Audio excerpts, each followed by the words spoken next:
A high school boy's daredevil adventure leads him to a cranky old lady who steals his belongings.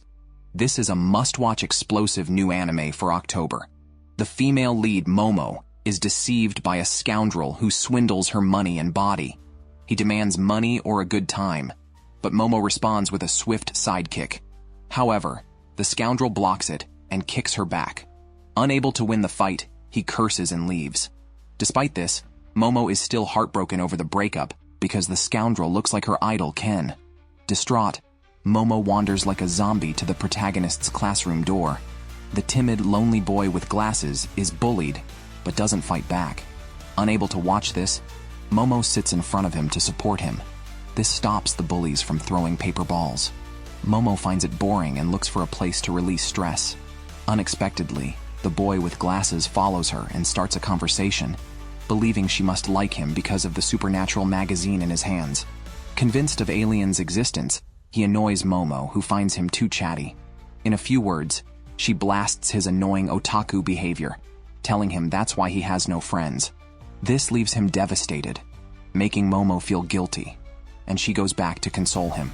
Although she doesn't believe in aliens, she believes in ghosts. The boy laughs at her belief, but Momo tells him her grandmother is a medium who can exorcise spirits. He insists this doesn't prove ghosts exist. Momo challenges him, asking if aliens have ever invited him aboard a UFO. They argue and decide to bet. Momo will visit a rumored UFO hotspot while the boy explores a haunted tunnel. They aim to prove each other's beliefs. The loser must run errands for the winner. That night, Momo goes alone to an abandoned hospital where calling for a UFO on the rooftop supposedly leads to abduction and memory wipe. Meanwhile, the boy visits a creepy tunnel, a famous haunted site according to the internet. As they keep in touch by phone, the boy claims he's not scared, but soon starts screaming upon entering the tunnel. Momo, on her end, hears the boy questioning her belief in ghosts despite never seeing one. Momo shares her story.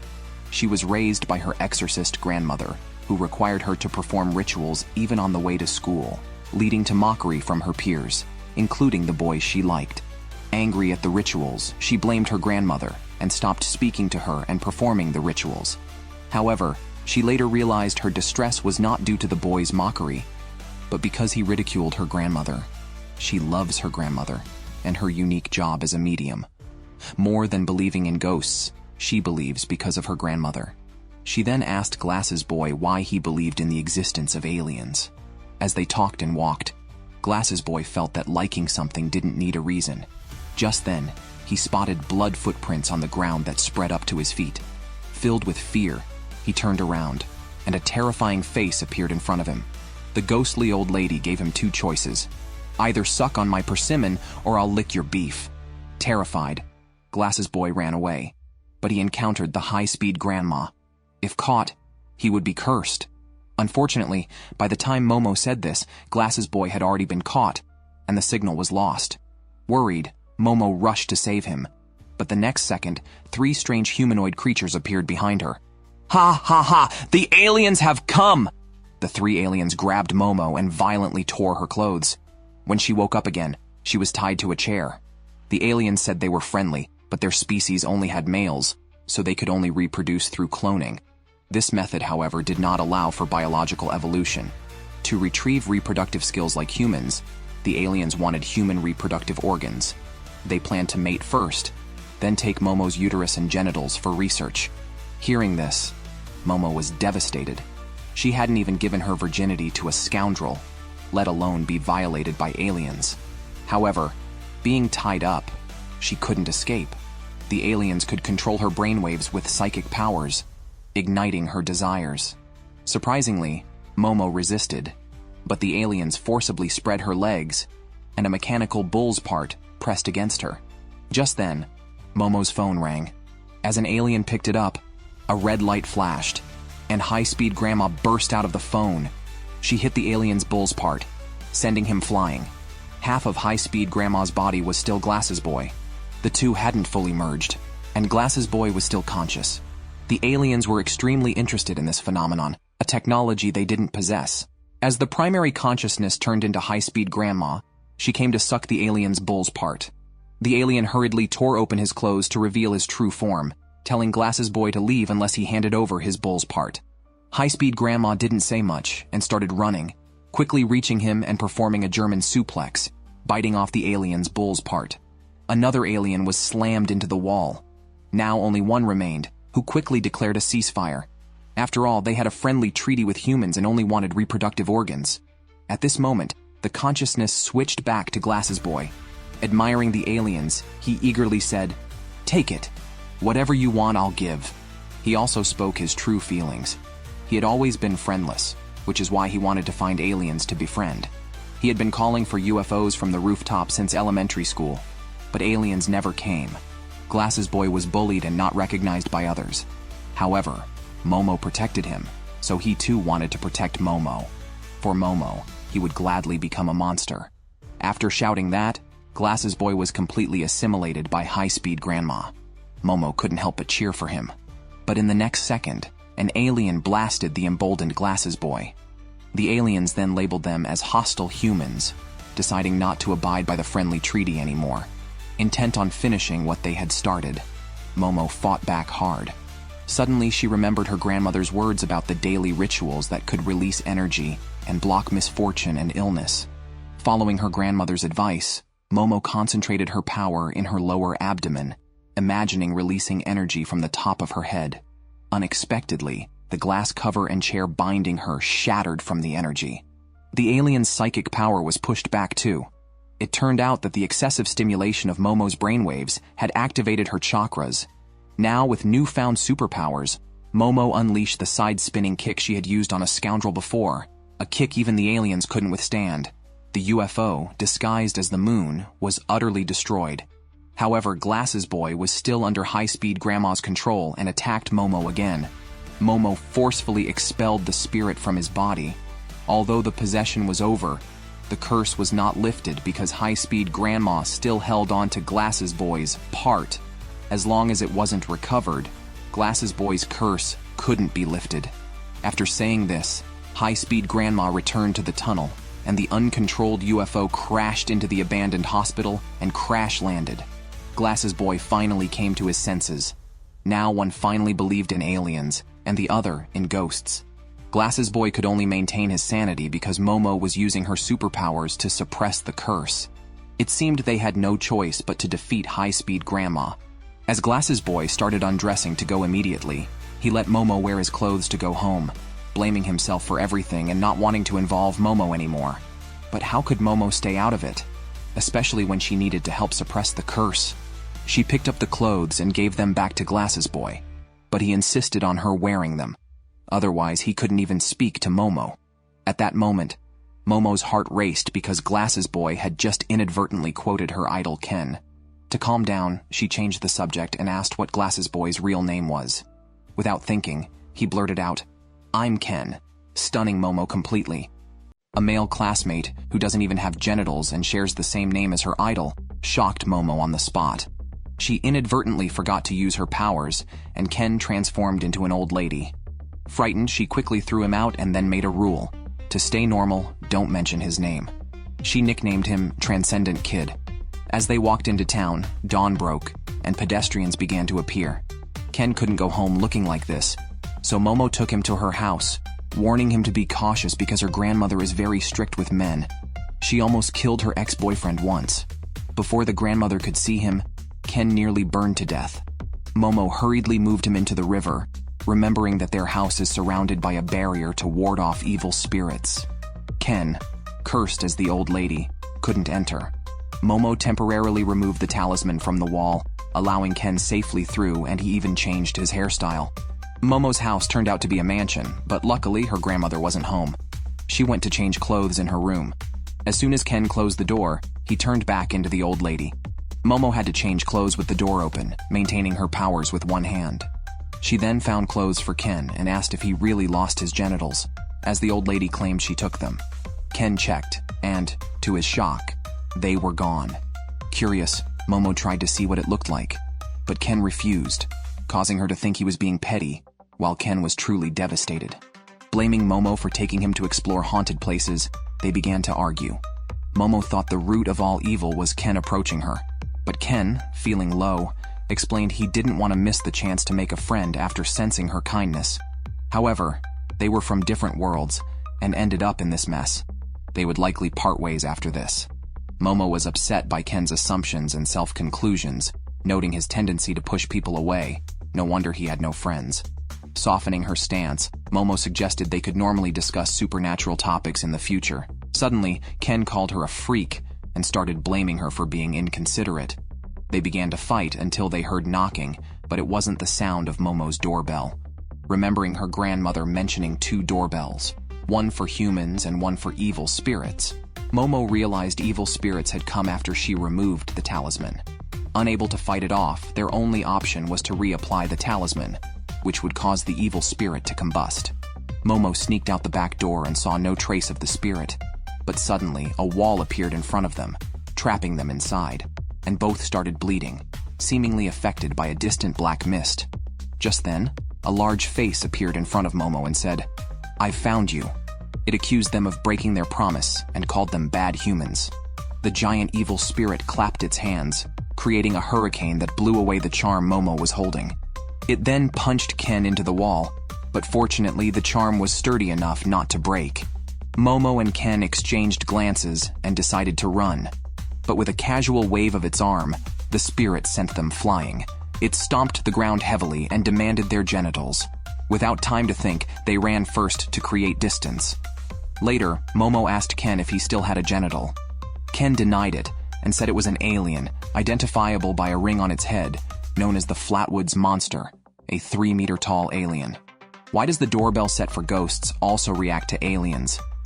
Ken recalled a study suggesting that people who frequently encounter paranormal events also often see UFOs.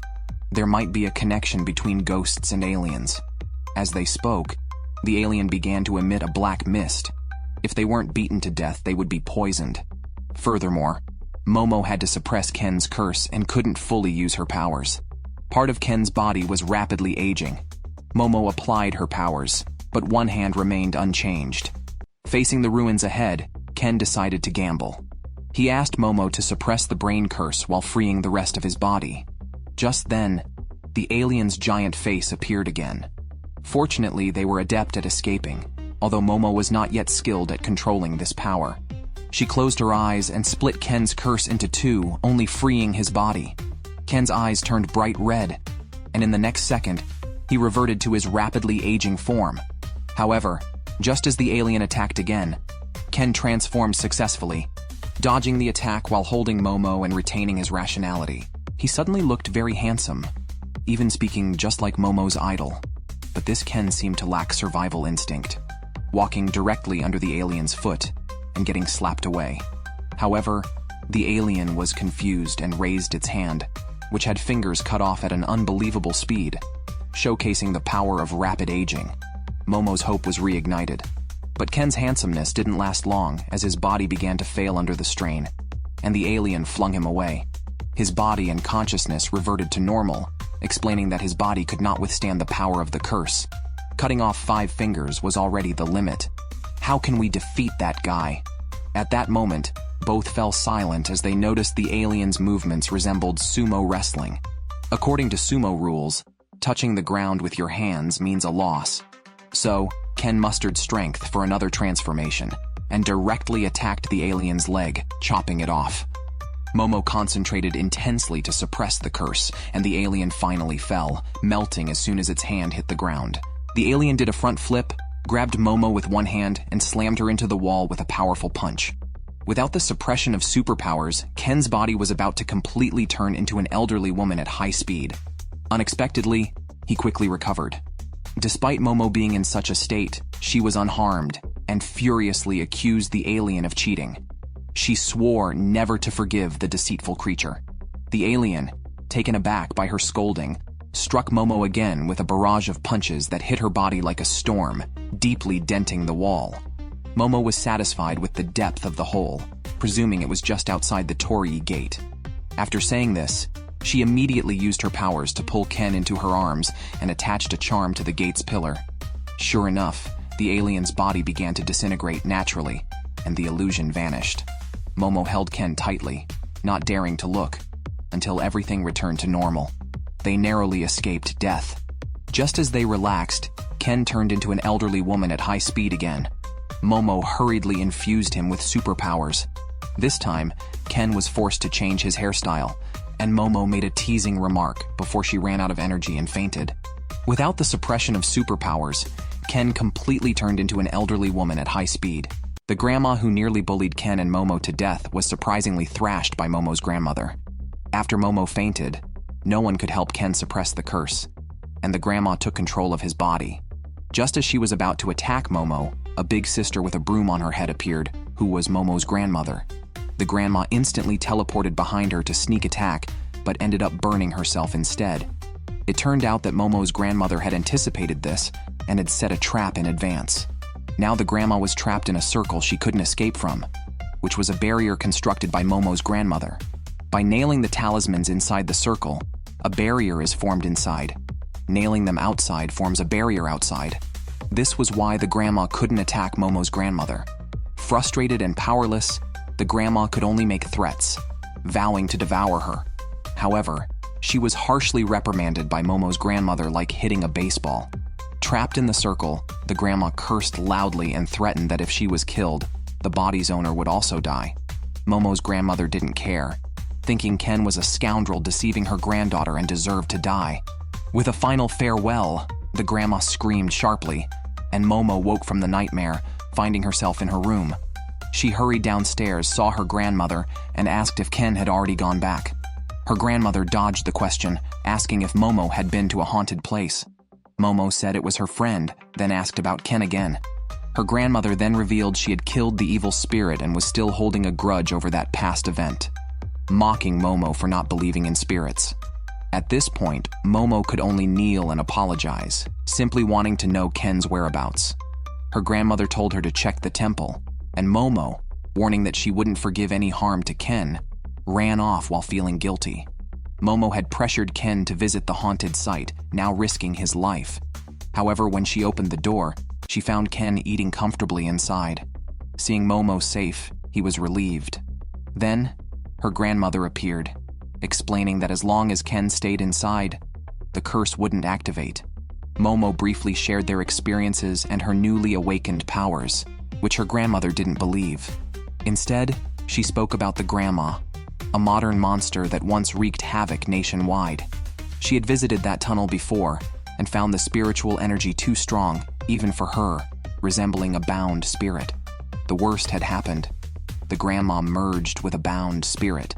Momo's grandmother advised giving up as they were no match for the grandma. But Momo, thinking of her idol who would surely help Ken, decided she must also help Ken. At this point, Grandma could only give her one piece of advice: to play a game of tag with the freeway grandma and lure her outside where her powers would weaken. Even Momo should be able to defeat her. But lacking confidence in herself, Momo asked her grandmother to think of a solution using her unbeatable barrier technique. However, her grandmother's barriers only worked by borrowing the divine power of the land and wouldn't function outside the city. Thus, tag was the only solution, but the one who would have to run wouldn't be Momo, it would be Ken. That made things even more difficult. To suppress the curse, Ken had to carry Momo while running, a real challenge for any nerd. Grandma then taught him the Saitama method of training, telling him to start working hard from now on, young man. Meanwhile, Momo also needed to level up her supernatural powers. Once they both got stronger, Grandma would train them herself. After saying this, the old lady left. Ken and Momo thanked and apologized to each other. Momo went to get Ken a quilt, as he could only sleep there that night. But Ken suddenly stopped her, awkwardly saying he was thirsty. Grandma went back to watching TV in the living room. The news reported that a popular idol actually had an illegitimate child and had lied about their age. Passing by, Momo scoffed at the meaningless news. The next day, Ken and Momo began their training. Now there was a big problem. Ken needed to use the bathroom, but Momo's powers couldn't penetrate walls. If he went, his curse might escape. She had to ask her grandmother for help. Grandma first asked how the curse worked. Momo replied that she could see Ken's aura and could shrink it by holding onto it tightly. This worked on other beings and objects too, moving them by grabbing their aura. Initially, when her powers awakened, They were even stronger. Momo felt like she could turn any imagined scene into reality, making her invincible. But this power quickly weakened. Grandma identified the issue. Momo relied too much on sight and should use her other senses, like touch. Following Grandma's advice, Momo closed her eyes to feel and actually managed to see and touch the aura. But she was still inexperienced, and Ken almost completely controlled his body, nearly bursting to use the bathroom. Despite Momo's objections, he rushed for the toilet, starting a desperate chase that even Grandma suddenly joined. Eventually, Ken safely made it into the bathroom, with Momo holding the door open to suppress the curse. Grandma told Momo that the power she initially felt upon awakening was her true strength, just sealed for unknown reasons. She needed to gradually unlock it through training. As they were discussing this, Ken in the bathroom suddenly transformed into the Freeway Grandma. Grandma seemed paralyzed as it turned out the Freeway Grandma's curse was contagious, spreading through Ken. She could use the curse to kill anyone Ken saw. The Freeway Grandma threatened Momo using Grandma, demanding Momo come to the tunnel that night, or she'd use Ken to kill everyone nearby. After saying this, the Freeway Grandma disappeared, and Ken and Grandma regained their ability to move. But half of the charms were tainted by darkness. Momo told her grandmother about what had just happened, learning they would head to the tunnel tonight. Her grandmother equipped them fully and gave her granddaughter a hug before they left. Despite facing a life-or-death situation tonight, they still felt awkward because the tunnel was too far away, requiring them to take a tram. Passengers around them were too scared to look, but Momo didn't care anymore, filled with hatred for the Freeway Grandma who dared to harm her dear grandmother. On the tram, Momo changed her clothes because the ones her grandmother prepared were too outdated. She believed a combat outfit should look fabulous. After arriving, Momo tried to use her charms to have Ken lead the way, but he didn't fall for it, and they ended up walking together, feeling more optimistic as they talked. They joked about defeating the Freeway Grandma as easily as they had an alien before. However, when they shone their flashlight, a massive head filled the tunnel, scaring them into running. As they turned around, another head was behind them, both heads moving closer. Momo pulled out a bunch of baseball bats from Ken's backpack and shot them at the head, but it swallowed them with its eyes. With no other choice, they had to unleash Ken's curse. Once transformed, Ken became zombie-like. Momo cheered for him from behind, but he soon reverted back to normal because Momo could no longer see the energy inside him. It turned out the Freeway Grandma had returned the beads to Ken, lifting his curse. Without the power of the curse, they faced two gaping mouths with Momo's powers unable to cope. Remembering her grandmother's words, she provoked the Freeway Grandma into a race. Surprisingly, reverse psychology worked, and they started a game of tag. The rule was that the Freeway Grandma had to count to 10 minutes before starting to chase them. But she cheated, jumping from 1 minute to 10 and caught Momo with numerous arms. Now it was Ken's turn to be counted for 10 minutes. Furious and helpless, Ken didn't want to always be saved by Momo, so he charged at the Freeway Grandma, biting fiercely and not letting go despite her attempts to shake him off. Realizing the clothes he wore were problematic, the Freeway Grandma re-entered Ken, bursting through the clothes intending to return and consume Momo. Unbeknownst to her, she had fallen into their trap.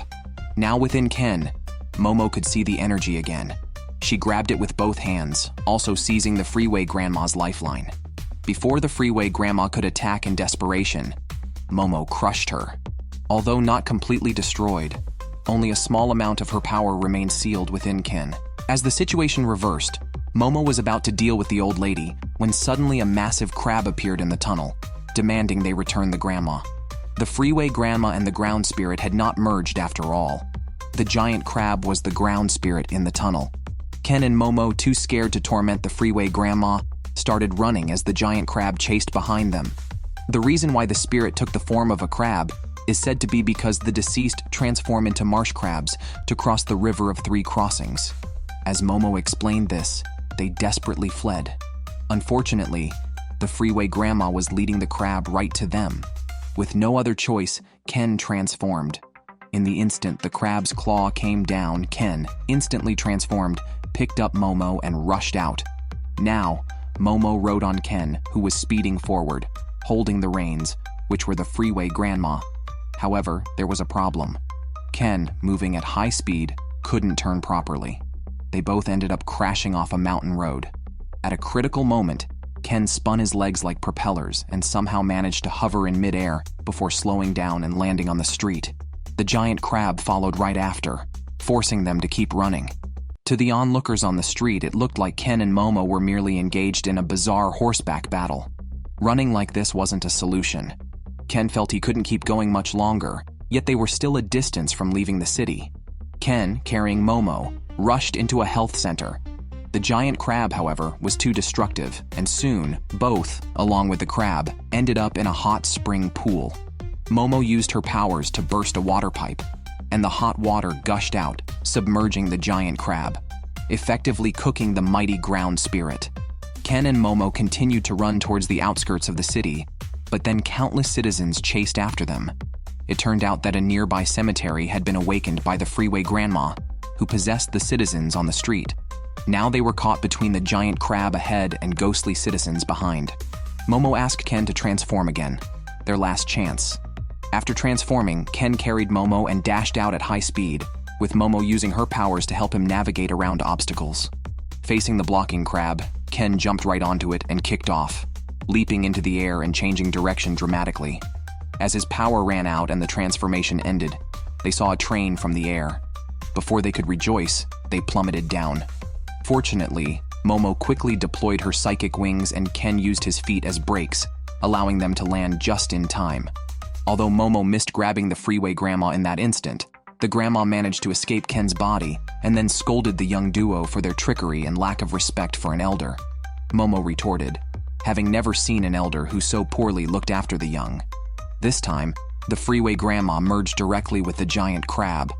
Knowing they were close to leaving the city, the freeway grandma offered them some time to escape. Momo said a second was all she needed because her powers could grab anything. She then swung out a large hand and grabbed the train above because the freeway grandma's speed was only 100 kilometers per hour, while the train's speed was 120 kilometers per hour. They were sure to win the race. But unexpectedly, the freeway grandma lunged and grabbed the rear of the train. Little did they know, Momo had planned this as grandma was waiting ahead. Now, freeway grandma was held in place by Momo's psychic powers. As the streetcar left the city, her enormous form exploded in an instant. In that moment, Momo seemed to see the spirits of many young girls. Now, both freeway grandma and the ground spirit were completely eliminated, and the curse on Ken was fully lifted. Grandma had not intended to use such a violent method. Afterwards, the three of them went to the tunnel to pay their respects. Many girls had been abused and dismembered, their remains discarded here, turning into malevolent spirits. Mediums had been tracking freeway grandma for a long time, finding that wherever she appeared, there were always spirits of dead girls. Perhaps she was just comforting those who couldn't attain enlightenment. Unfortunately, they ultimately lashed out at the living, and thus they had to be sent on to the next life. Of course, the living must also never disrespect the dead. If one trespasses in their domain, death is an inevitable consequence. Fortunately, this time did not lead to any major disaster. Momo and Grandma still joyfully made a crab hot pot, but Ken had no appetite. Regardless, he was still very grateful to the grandmother and granddaughter for helping him retrieve his ox. When Grandma became curious about whether Ken's ox had truly returned, Ken was so frightened that he quickly ran away. It was also time for him to leave this strange family. As he was about to go, he suddenly felt a sense of loss. Would he and Momo become strangers again tomorrow? Unexpectedly, Momo called out to him, turning their goodbye into "see you tomorrow." Ken, who had finally found his missing genitals, was shocked to discover that only half was left. Early in the morning, Ken was sneaking around the school, practicing how to greet Momo later. Unexpectedly, Momo was standing at the school gate. Hope sprang in Ken's heart. Was she waiting for him? Trying not to get his hopes up, he thought she must be waiting for someone else and walked past her, ignoring her. Momo got annoyed and kicked him. That's when Ken realized that she was indeed waiting for him. As they walked to the classroom, they chatted about aliens and felt reluctant to part at the door. Just after saying goodbye to Momo, Ken was bumped into the classroom by a classmate and scorned by another girl. However, he wasn't discouraged because he had made a great friend in Momo. Meanwhile, Momo was daydreaming, and her trendy friends guessed she had missed school the previous day to win back an ex-boyfriend. Obviously, her attempt had failed. She must have smashed her phone in frustration, since she hadn't replied to their messages. Seeing Momo's gloomy face, they were even more convinced of their theory. In reality, Momo just wanted to continue discussing aliens with Ken. Ken, uninterested in studying, only wanted to chat about ghosts. Both were deeply preoccupied with each other, and school felt like dragging through the days until lunch break. The hallway was crowded, and both Ken and Momo, eager to find each other, missed each other perfectly. Momo asked Ken's classmates where he was, but they had no clue about him. They figured he might be in the student cafeteria during lunch break. Momo thought Ken wouldn't go to such a noisy place and searched for him in the store instead, while Ken went to the cafeteria. They missed each other again. Later, Ken visited the store and Momo the cafeteria, only to end up sitting despondently on benches, not far from each other. They missed each other because they always looked up just as the other looked down. As lunch break was ending, both felt the other was avoiding them. Ken, already feeling inferior, thought Momo didn't consider him a friend. Both stood up feeling gloomy and bumped into each other accidentally, even chipping their teeth. However, they didn't mind the minor accident and were busy asking each other where they had been. Ken quickly explained he had been looking for Momo all along. Only then did they realize they had both been searching for each other, making the atmosphere awkward. Just as they tried to find a new topic, two of Momo's trendy friends interrupted. They had just witnessed Ken and Momo kissing, and naturally assumed they were dating. Momo, embarrassed by being caught, instinctively denied it, saying she couldn't possibly kiss someone like Ken, who retorted. The two, who had just been bubbly now, began arguing fiercely. The trendy friends watched the drama, covering their mouths, until the two left angrily. They then unanimously remarked how great Ken and Momo's relationship seemed. Ken first went to the bathroom. He had just impulsively responded in the heat of the moment and did not actually dislike Momo, so he thought it would be best to apologize later. However, he realized a big problem. Meanwhile, Momo returned to the classroom and was grilled by her friends. They even told others that Momo was dating a geek. Just as they were discussing this, Ken came looking for her. Momo, feeling embarrassed, did not want to talk to him. Ken kept insisting he had something important to tell her, but she maintained her attitude. Her friends began to feel that Momo was treating her boyfriend too harshly. This made Momo even less inclined to face Ken, despite his explanations and his pitiful tone, saying he really wanted to talk to her. The trendy girls got excited again, and Ken finally left dejectedly, leaving behind the words, "Is getting along with me that embarrassing?" Even the onlookers felt sorry for him, and Momo was filled with guilt. After school, Ken went home alone and accidentally bumped into a pink-haired beauty who was surprisingly friendly and even touched his arm to see if he was hurt. Ken was unaccustomed to such treatment, which made the pink-haired girl act even more gently. Momo then saw them chatting happily. "What's going on here? Ken said he had no friends," she thought. The pink-haired girl walked past Momo with her friends, mocking how stupid the geek looked after being flirted with. It turns out she enjoyed seeing the dumbstruck look on a geek's face after flirting with him. Thinking no other cute girl would bother with Ken again, Momo used her powers to hit her on the head with a water basin. Ken was about to check on her when Momo took his arm and smiled, inviting him to walk home together. She purposely complimented Ken to annoy the pink-haired girl, saying, "No stupid woman could appreciate your charm." On their way home, Momo sincerely apologized to Ken, explaining that she felt embarrassed by her friend's mockery and did not think poorly of being seen with him. Ken was happy to reconcile with Momo. Then he remembered the big problem. They had defeated the speedy grandma, but only half of his genitals had returned. Only the stick was left, missing 2 balls. Momo laughed it off while Ken was the only one troubled by this. Grandma took a mirror to look at him and noticed something was amiss. She asked Momo to bring a doll and a basin. Ken placed his feet in the basin while Momo attached a charm to the doll. Grandma then began to fan Ken vigorously, asking Momo if she saw anything. Surprisingly, there was a moment when the energy inside Ken changed color. Grandma instructed her to pull out the energy at that moment. Momo's control over her powers grew even stronger, and she managed to pull it out successfully. The energy is now trapped in the doll, and Grandma is fervently fanning a maneki neko. The maneki neko fled into a small room but was still sensed and captured by Momo. Upon checking, the maneki neko was indeed pinned to the ground. cursing in Speedy Grandma's voice. It turns out that during the moment of being burned by the barrier spell, Speedy Grandma turned into a spirit and swam through the flames, returning to Ken's body. She was barely alive, which perfectly concealed her presence. She had planned to recuperate inside Ken, but was discovered sooner than expected. Now, she is just a maneki neko, rolling and throwing tantrums on the ground. Ken also demands his balls back using a charm. Speedy Grandma, looking smug, isn't afraid of them taking action. If she dies, Ken's balls will never return. She even threatens Ken to kill Momo and her grandma with a kitchen knife, and then return his balls. But as soon as she finishes speaking, Ken suddenly transforms. Speedy Grandma is stunned. Only Grandma understands what happened.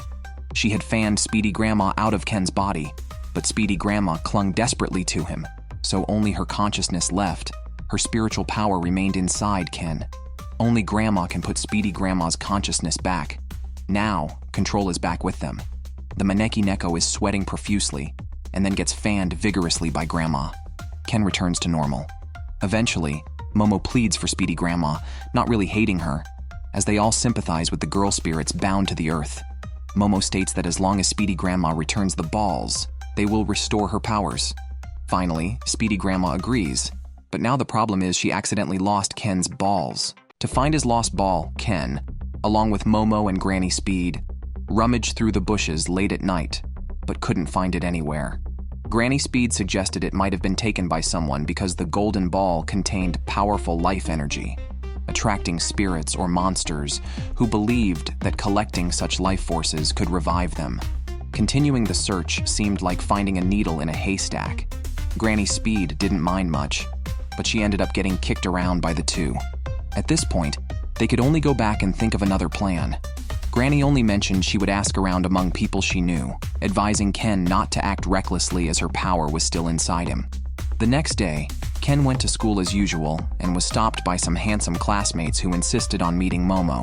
Despite having faced life and death situations together, it was only then that Ken realized how cute Momo was. Then he heard a boy claim that Momo was willing to date anyone, as that was the rumor. Outraged by the slander about his close friend, Ken grabbed the boy by the collar and even transformed on the spot, pinning the handsome student down and threatening them not to spread such rumors, which scared them into begging for mercy. Ken then returned to normal and was about to calm down when Granny Speed, hidden in his backpack, suddenly popped out. Ken quickly grabbed his backpack and ran out of the classroom. Granny Speed still coveted her power within him and tricked Ken into letting her enter his body again to retrieve her power, but Ken was no longer fooled and insisted on getting the ball back first. At that moment, Momo arrived, and facing her directly made Ken's face turn red instantly, thinking, "How can my good friend be so cute?" He felt a bit shy to face her, and the more Momo chased him, the more he ran, unaware that Granny Speed had sneakily left. Later, Momo heard from her best friend about Ken fighting for her, making her even more puzzled why Ken was avoiding her. Meanwhile, Super Beauty Aira was enjoying everyone's attention. Although she looked down on these people, she relished the attention they gave her. However, her cute and considerate nature had suffered a setback with Momo, so Aira purposely spread a rumor about Momo being promiscuous, but it surprisingly didn't spread. This confirmed to Aira that Momo, who had devil's wings, was truly a demon. Ever since picking up a golden ball, Aira believed she was a chosen warrior destined to save the world. It was after finding the golden ball that she began to see things others couldn't. It turned out that Ken's ball had ended up in Aira's hands. That night, during the battle between Momo, Ken, and Granny Speed, the golden ball accidentally fell near Aira's feet. As she picked it up, she happened to see the scene of a bound spirit dissipating. So Aira unhesitatingly pocketed the golden ball. Then she had her friends help her gather items like a book of curses and a crucifix that oddly smelled of oyster sauce. Her friends didn't really believe her claim of being chosen by the heavens. They just went along with Aira for the fun of it. Suddenly, Aira claimed to see a woman in a red dress below, though her two best friends saw nothing. Aira took this woman to be Momo's familiar, convinced that Momo was always watching them. While she was getting carried away with her act, some boys approached, and Aira quickly tossed the crucifix to her friends and pretended to be innocent in front of the boys. Unbeknownst to her, all of this was witnessed by Granny Speed. At lunchtime, Granny Speed, Momo, and a cat went to the rooftop to eat. Granny Speed and Momo almost came to blows. Granny Speed was worried that the golden ball might indeed be at the school, possibly picked up by someone there. She feared that if a human picked it up, their spiritual power might awaken, allowing them to see ghosts, who in turn could see and even attack them. By now, Granny Speed knew that Ira had the ball, but retrieving it would have to wait until after school. Ira, meanwhile, had her own plan.